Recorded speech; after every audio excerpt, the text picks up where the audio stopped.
पहले के जमाना के लोग कितना अच्छा रहल हाजी हैं।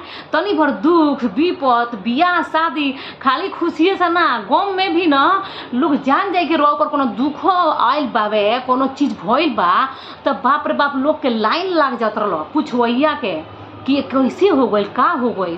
भाला रुआ बानी जी तनी खबर ना देवे के, तनी बतावे के ना है। पटी पर्दर हम लेके बानी सन कहिया काम आम सन जी।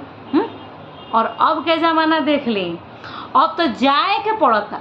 अगर जाके रुआ कहे लागे नु कि देखो ना हमार मरद नो बाप रे बड़ी दारू पियता, मार के गतान क देता, हमार लइका 1 महीना हो गल बीमार भइला, ठीक नइखे हो आ सारा पैसा और आ गई इलाज कराई में, का करी बताई ना।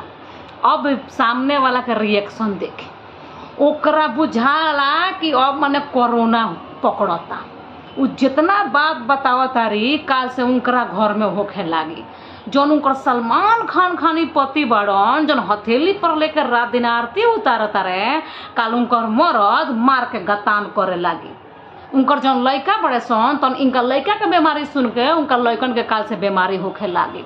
खाली रिएक्शने नहीं के एक्सप्रेशन से मने उ लागेला, लेकिन जैसे अतनो ना बर्दाश्त नहीं के हो तो फट से कोई अबक जाए दी छोड़ी ना। केकरा घर दुख नहीं खेची, हमरा घर नहीं खे, हमरा घर तो पूरा परिवार बीमार पड़ रहा। अब कौन सब लोग मैंने एकदम पटाहा खानी पटायर रहा सन बुखार के मारे। पैसा पैसा मत पूछी, मुट्ठी भर भर के एकदम धुर्रा उड़ गल रुपया पैसा के। आ हमार मरद कोनो निमन हवन, रोगो मरदा से हमार मरद बाउर हवन, भीतरी के बड़ी काट करेज हवन, देखई में लागेला कि बहु मानेलन चलन। इहो कोई से कम नहीं खन। केकरा पर नहीं खे जी ये विपत आफत नु लड़ाई झगड़ा सभे के ऊपर बावे। छोड़ी सब बात, निमन कोनो बात बतियाई। अब बताई ई तो जमाना बा, मतलब ई साफ हो गई बा कलयुग में कि इंसान तो बा, इंसानियत खत्म हो गई बा, बस प्लास्टिक के बालो देखावा खातिर।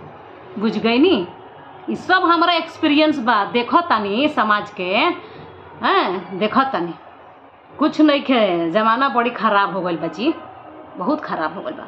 कहाँ पहले के जमाना रहल है आ कहाँ अब के जमाना देखी। पटी पर्दार भूखे सूझ जाए नु तो बाप रे हल्का मच जाई, पाप लागी कि देखो पटी पर्दा हमारे भूखे सूख गए। अब तो चोरा के खाता लोग कि देख ना लो सन कि आज पूरी तरकारी बनल बा, देख ना लो सन कि आज मछली बनल बा।